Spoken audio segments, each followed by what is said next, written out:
Doraemon और उसके 22वीं century के प्रॉब्लम सॉल्विंग पॉकेट से तो आपकी पहचान होगी, पर डोरेमोन की पॉकेट ही नहीं, उसकी आवाज भी इतनी स्पेशल है कि मानो ऐसे ही प्रॉब्लम सॉल्व कर देती है। लेकिन जिस डोरेमोन की आवाज हमारे कानों में रस घोलती है, आखिर वो आवाज किसकी है?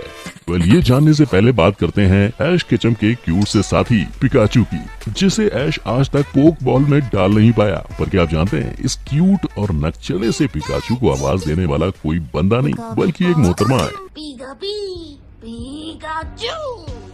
जिन्होंने न सिर्फ पिकाचू को बल्कि और भी कई कार्टून्स को अपनी आवाज दी है। फिर भी अगर आपको ये सब नामुमकिन लग रहा है तो आप जरा ओगी द कॉकरोचेस को सुनिए।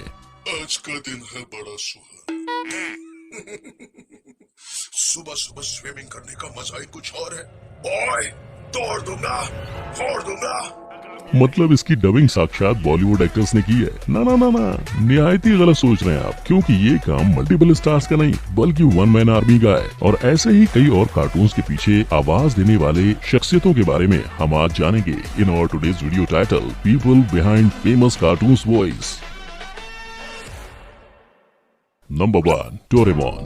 अगर आप कपिल शर्मा के शो के फैन हैं, तो आप इन मोहतरमा से जरूर परिचित होंगे। दोस्तों, मैं ढोलकपुर से आया हूँ। और जो लोग इन्हें नहीं पहचानते, मैं उन्हें बताना चाहूंगा, ये है one of the famous voice over artist Sonal Kaushal, जिन्होंने 8 साल की छोटी उम्र से ही शोज को होस्ट करना और उनके लिए डबिंग करना शुरू कर दिया था। और सोनल को आसमान की बुलंदियों को छूने का और एक वॉइस ओवर आर्टिस्ट बनने का सपना उनकी मम्मी ने दिखाया था, जो खुद ऑल इंडिया रेडियो में अनाउंसर थी। इसीलिए उन्हें जैसे ही 2005 में ये खबर मिली कि फेमस जापानीज कार्टून डोरेमोन के लिए डबिंग आर्टिस्ट की तलाश हो रही है, उन्होंने अपनी 13 साल की बेटी को ऑडिशंस पर भेज दिया, जिसमें वो सिलेक्ट हो गयी। काश मैं तुम्हारी बाकी की जिंदगी में भी तुम्हारे साथ रह पाता। और इसके बाद इनकी डबिंग का सिलसिला कुछ ऐसा शुरू हुआ कि उन्होंने छोटे बड़े हर शो और हर चैनल को अपनी आवाज दी है। पर अगर आप सोच रहे हैं कि सोनल सिर्फ एनिमेटेड कैरेक्टर्स को ही अपनी आवाज देती हैं, तो ध्यान से सुनिए, सोनल ने अपनी आवाज बड़े बड़े शोज और कैरेक्टर्स के लिए भी दी है, जिसमें गेम ऑफ थ्रोन्स और आर्या स्टार्क का नाम भी शामिल है। लेकिन ये तो आप भी जानते ही है, उसने हाउन को हराया नहीं होगा, तुमने हराया है। कि डोरेमोन की लाइफ उसके दोस्त नोबिता की परेशानी और उसकी क्रश शिजुका के बिना बेरंगीन होगी। और जहाँ क्रश है, वहाँ उसके और भी तो चाहने वाले होंगे ही ना। उनमें से एक है माँ का दुलारा सोनियो, जिसे उसकी माँ ने सिर्फ और सिर्फ बिगाड़ा ही है। ऐसे में डोरेमोन नोबिता की लाइफ की यही प्रॉब्लम्स को सॉल्व करता है, और डोरेमोन की जिंदगी के इन्हीं 2 अलग अलग इनडायरेक्ट मुसीबत वाले साथियों को आवाज दी है पारुल भटनागर ने। तुम्हारे लिए केक बना कर रखूंगी नोबिता।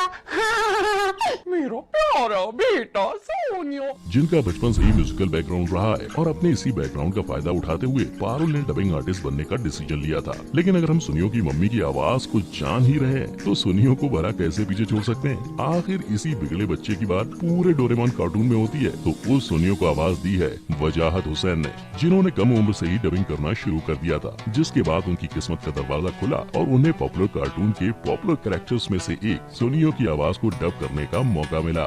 5 साल में तुम बहुत बड़ी सुपरस्टार बन जाओगी। हेलो फ्रेंड्स, आपको मैं एक इंटरेस्टिंग ट्रेडिंग प्लेटफॉर्म बिनोमो के बारे में आज बताऊंगा। ये दोनों ऐप स्टोर और प्ले स्टोर में अवेलेबल है। इसमें आप अलग अलग एसेट्स में ट्रेड कर सकते हो, जैसे कि गूगल, एप्पल, बिटकॉइन, गोल्ड और तो और फॉरेन करेंसीज जैसे यूएस डॉलर्स, यूरोज वगैरह में भी आपको 90% प्रॉफिट तक मिल सकता है। इस प्लेटफॉर्म में आपको कोई भी एसेट चुनना है और फोरकास्ट करना है कि उसकी वैल्यू बढ़ेगी या घटेगी। देखिए, मैं आपको एक एग्जाम्पल से बताता हूँ। मैं एक 700 रुपए का ट्रेडअप करता हूँ कि इस एसेट की वैल्यू बढ़ेगी, और थोड़ा रुकते हैं। यस, मेरा फोकस सही निकला। अब ये अमाउंट आप अपने बैंक अकाउंट या पेटीएम में सिर्फ 24 घंटों के अंदर विड्रॉ कर सकते हो। इसका मिनिमम डिपॉजिट सिर्फ 350 रुपए है। और हाँ, आप मेरा प्रोमो कोड यूज कर सकते हो, जिससे कि आपका डिपॉजिट डबल हो जाएगा। यानी कि जैसे आप 400 रुपए का टॉपअप कीजिए और 800 रुपए पाइए, तो डिस्क्रिप्शन लिंक से बिनोमो डाउनलोड कीजिए और अपने डेमो अकाउंट में 65,000 रुपए पाइए, जिससे आप नई ट्रेडिंग, लर्निंग स्किल्स और स्ट्रेटजी प्रैक्टिस कर सकते हो। जितना आपका एक्सपीरियंस होता जाएगा, उतना ही आपकी ट्रेडिंग और अर्निंग स्किल्स और पॉसिबिलिटीज बढ़ेंगी। लेकिन हाँ फ्रेंड्स, ध्यान से ट्रेड कीजिए, क्योंकि कोई भी ट्रेड में आपकी कैपिटल को रिस्क होता है। सो फ्रेंड्स, आज ही बिनोमो डाउनलोड कीजिए, लिंक डिस्क्रिप्शन में है। I am a binomist. Are you? Number 2, Shinchan. I know आप इसे जानते हैं, लेकिन क्या आप इसकी आवाज के पीछे छुपे चेहरे से मिले हैं? नहीं ना? आइए मैं मिलवाता हूँ आपको हम सबके फेवरेट शिनचैन को आवाज देने वाली आकांक्षा शर्मा से, जिन्होंने जापानीज कार्टून शिनचैन के इंडियन वर्जन को अपनी आवाज दी है। और सबसे मजे की बात तो ये है कि आकांक्षा की आवाज कुदरती देन है। नहीं, मैं नहीं खाऊंगा, मैं नहीं खाऊंगा। क्योंकि आकांक्षा ने ग्रेजुएशन के वक्त रेडियो मिर्ची के कंपटीशन में हिस्सा लिया था और इसके बाद वो वहाँ एक आरजे बन रेडियो पर चलने वाले बच्चों के कमर्शियल्स जैसे हॉर्लिक्स, बॉर्नवीटा के लिए डबिंग करती थी। और तभी ही उन्हें रियलाइज हो गया कि वो एक प्रोफेशनल वॉइस ओवर आर्टिस्ट बन सकती हैं। पर रेडियो से शिनचैन को आवाज देने के बीच आकांक्षा के लिए एक मौके की कमी थी, क्योंकि वो मौका उन्हें 2015 में मिलते मिलते रह गया। दरअसल फ्रीलांसिंग डबिंग करते वक्त आकांक्षा को पता चला यूटीवी पिक्चर शिनचैन के लिए हिंदी आवाज की तलाश कर रहा है। इसीलिए आकांक्षा ने शिनचैन को अलग अलग लैंग्वेज में देख उसके टोन और एक्सेंट की प्रैक्टिस शुरू कर दी थी। मैं करी बनाने में एक्सपर्ट हूँ, मैं घर नहीं आ गया। लेकिन इससे पहले कि आकांक्षा शिनचैन को अपनी आवाज दे पाती, कार्टून इंडिया में अपने अडल्ट कंटेंट की वजह से बैन हो गया था। पर फिर हाई डिमांड के चलते वो दोबारा इंडिया में एयर होना शुरू हुआ और तब से लेकर आज तक आकांक्षा ही शिनचैन को अपनी आवाज दे रही हैं। हम साथ में हवा से बातें करेंगे। लेकिन अगर आप ये सोच रहे हैं कि एक कार्टून को आवाज देना कौन सी बड़ी बात है, तो मैं बता दूं, आकांक्षा सिर्फ शिनचैन को ही आवाज नहीं देती। उन्होंने डिस्कवरी के कई शोज को भी डब किया है और तो और प्रोफेशनल रेसलिंग का सबसे बड़ा शो WWE की डबिंग भी आकांक्षा ने ही की है। रोमन, तुम बस एक भीगी बिल्ली हो, समझे? ये लोग जप रहे हैं। Thank you Roman. हाँ, लेकिन शिनचैन जैसे शरारती और आलसी बच्चे की बात उसके पूज्य पिताश्री हैरी के बिना अधूरी है। आगे शिनचैन के आलस का डायरेक्ट कनेक्शन इनसे जो है, तो इन्हें आवाज दी है दिल्ली के रहने वाले गौरव मारवा ने। क्या मित्सी, कम से कम संडे के दिन तो आराम करने दिया करो ना। वैसे गौरव पेशे से मैकेनिकल इंजीनियर हैं, लेकिन उन्हें इस काम में कुछ खास नया करने का मौका नहीं मिल रहा था। इसलिए उन्होंने प्रोफेशनल फोटोग्राफी के साथ ही कुछ क्रिएटिव करने के चक्कर में डबिंग करना ही शुरू कर दिया। और आज इसी के चलते वो शिनचैन में हैरी नोरा को अपनी आवाज देते हैं। नंबर 3, छोटा भीम। अब बात करते हैं ढोलकपुर के उस बच्चे की, जिसने वैसे तो लोगों को ये दिखाया था कि उसे उसकी चुटकी पसंद है, लेकिन आखिर में उसने चुटकी के साथ ही बाकी सबको धोखा देकर राजकुमारी इंदुमती से शादी कर ली थी। मैं जानता हूँ आप सब समझदार लोग इस कार्टून को पहचान गए। जूहू के इशारों पर नाचना अब बंद होगा, ये भीम का वादा है। लेकिन क्या आप इसकी आवाज को पहचान पा रहे हैं? नहीं, कोई बात नहीं, मैं ही बता देता हूँ। ये आवाज है सोनल कौशल की, जिन्होंने डोरेमोन को आवाज देने के बाद छोटा भीम को भी आवाज दी थी। यकीन नहीं होता तो इसे दोबारा सुन लीजिए। और ये जो लड्डू अभी कपिल भैया ने आपको दिए हैं ना, ये मैं लेकर आया हूँ ढोलकपुर से। और अब जब हम छोटा भीम की आवाज को पहचान ही चुके हैं, तो आगे बढ़ते हैं उसके खास दोस्त जग्गू बंदर की तरफ, जो अक्सर भीम का साथ देता है। पर आवाज की दुनिया में सोनल का ये साथ निभाते हैं राजेश कावा। बिल्कुल, और इस जगह की याद संजोने के लिए हमें भी एक पेंटिंग बनानी चाहिए। मेरे दद्दू, मैं तो आपको नहीं जानता। जो हमेशा से एक प्रोफेशनल वॉइस ओवर आर्टिस्ट ही रहे हैं, और जग्गू बंदर के अलावा उन्होंने हैरी पॉटर की सभी चैप्टर की भी डबिंग की है। आपकी हिम्मत कैसे हुई उनकी जगह लेने की? क्या हुआ था उस रात को, बताओ इन्हें। लेकिन छोटा भीम और जग्गू बंदर को सबसे ज्यादा परेशान अगर कोई करता है तो वो है कालिया, जो दोस्ती के नाम पे सबसे बस अपना मतलब निकाल रहा होता है। लेकिन इस बुरे से मोटे से कालिया को जिसने आवाज दी है, वो जितनी खूबसूरत खुद है, उतनी ही खूबसूरत उनकी आवाज भी है। चौंकिए मत, खुद ही सुन लीजिए। लंबे सफर में आपके अनमोल आविष्कारों के लिए आपको एक हट्टे कट्टे अंगरक्षक की जरूरत है। ये हैं शैली दुबे, जिन्होंने कालिया को अपनी आवाज दी है। लेकिन साथ ही ये टॉलीवुड इंडस्ट्री में रकुल प्रीत सिंह की भी ऑफिशियल डबिंग आर्टिस्ट हैं, जिन्होंने बिजनेसमैन 2, फैमिली 80 जैसी फिल्मों में रकुल प्रीत सिंह को अपनी आवाज दी है। Number 4, the Powerpuff girls. 3 लड़कियों की टिकड़ी जो अपने जरिए बच्चों को बुराई पर अच्छाई की जीत का मैसेज देती है, और इस कार्टून का नाम है द पावरपफ गर्ल्स। अब देखो, इस गुस्से के लिए तो मैं आपको कोई इनाम नहीं दे रहा, लेकिन आपको ये जरूर बताऊंगा कि इनके पीछे आवाज किसकी किसकी होती है। आइए सबसे पहले बात करते हैं लाल कली मैदान खड़ी उर्फ ब्लॉसम की, जिसे पहले नीलूफर मिर्ज़ा खान आवाज देती थी। पर कौन सा है पता नहीं, कोई बहस नहीं, इसे वापस छोड़। लेकिन फिर कुछ इश्यूज की वजह से उन्हें समृद्धि शुक्ला से रिप्लेस कर दिया गया। और आपकी जानकारी के लिए बता दूं कि समृद्धि ने ये वॉइस स्किल्स और उसकी अलग अलग मॉड्यूलेशन अपने पापा से ही सीखी है, जो खुद भी एक प्रोफेशनल डबिंग आर्टिस्ट हैं।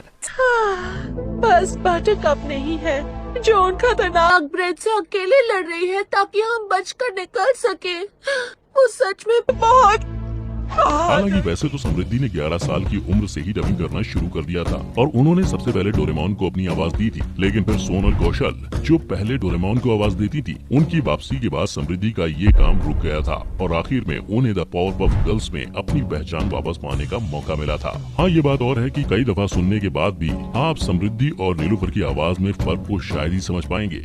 छोटा है लेकिन ये एक वाइल्ड एनिमल है। पर कौन सा है पता नहीं। बस बटरकप नहीं है, जॉन खतरनाक। फिर इसके बाद बारी आती है गुस्से में रहने वाली बटरकप की, इनको की वजह से सब अजीब सा बर्ताव कर रहे हैं, इसलिए अपनी इस बात जिसे आवाज देने वाली राजश्री शर्मा ने हैरी पॉटर सीरीज में एमा वॉटसन को भी आवाज दी है। सचमुच ये कोई मंत्र था?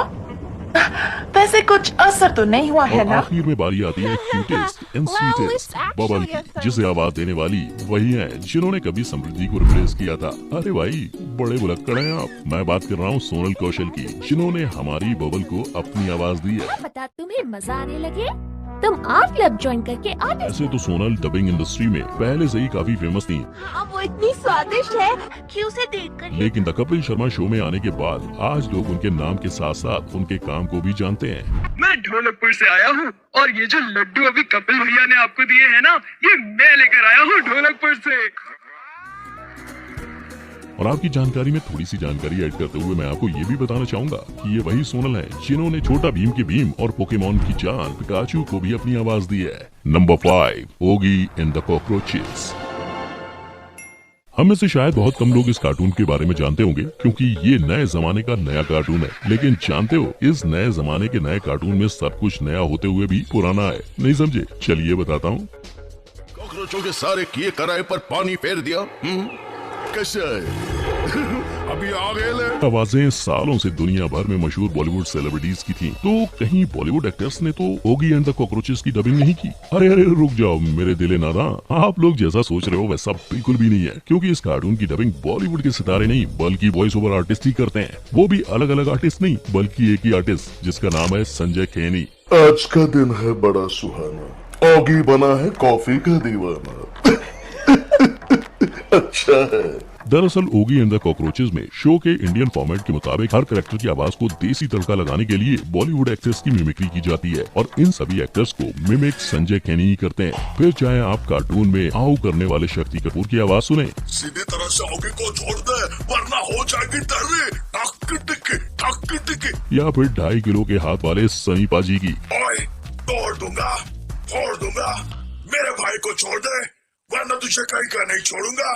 और ऐसा इसलिए किया जाता है क्योंकि शो का यही अनोखापन और हर कैरेक्टर की आवाज में लगने वाला बॉलीवुड का तड़का इस कार्टून को सबसे ज्यादा पॉपुलर बनाता है। जबकि वहीं अगर बात करें शो के ओरिजिनल फॉर्मेट की, तो भैया उसमें कोई आवाज ही नहीं है। मेरा मतलब है ओगी एंड द कॉकरोचेस ओरिजिनली बिना किसी डायलॉग के है, जिसमें टॉम एंड जेरी के जैसे बस एक्शन होता है। वैसे आपकी जानकारी के लिए मैं ये भी बता दूं कि ओगी एंड द कॉकरोचेस इंडिया में साल 2012 में शुरू हुआ था और तब से इसकी डबिंग संजय खेनी ही कर रहे हैं, जिन्होंने शुरू से ही बॉलीवुड एक्टर्स को बखूबी मिमिक किया है। अबे प्रिंसिपल के बच्चे, दिमाग खराब हो गया तेरा।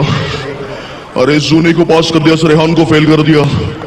और इसके चलते उनके करियर की शुरुआत में उन्हें कई सारे इवेंट्स में भी काम करने का मौका मिला था, लेकिन फिर उन्हें असली पहचान ओगी एंड द कॉकरोचेस को आवाज देने के बाद मिली, जिसके बाद पहचान मिलने का ये सिलसिला रुका ही नहीं, क्योंकि एक एनिमेटेड कार्टून को डब करते करते वो अपने टैलेंट के दम पर बॉलीवुड में भी पहुंच गए हैं, जहां उन्होंने धूम, भावनाओं को समझो और मैं जिंदगी हूँ जैसी कई मूवीज में अपनी आवाज दी है। बच्चा पार्टी मत लेना, टेंशन खाली पीले, ओगी एंड द कॉकरोचेस के लिए हो जाए एक बार जरा जोरदार ताली। वैसे दोस्तों अक्सर हम कार्टून्स तो देखते हैं, लेकिन स्क्रीन पर दिखने वाले उन एनिमेटेड कैरेक्टर्स की आवाज को पहचान देने वाले शख्स का ना कभी नाम लेते हैं, ना भूले बिसरे से उनका जिक्र करते हैं। पर अगर देखा जाए तो हर शो, मूवी या कार्टून सबकी जान ये आर्टिस्ट ही होते हैं, क्योंकि आवाज बिना हर चीख, हर गूंज अधूरी होती है। और हम तो इन कार्टून्स को उनकी आवाज की ही वजह से पहचानते भी हैं। तुम अभी बच्चे हो शिनचैन, ये सब बातें मुझे बहुत अच्छे से समझ आती है। ऐसे में आपको नहीं लगता जो फेम दूसरे सेलिब्रिटीज को मिलता है वही फेम हमारे ये वॉइस ओवर आर्टिस्ट भी दे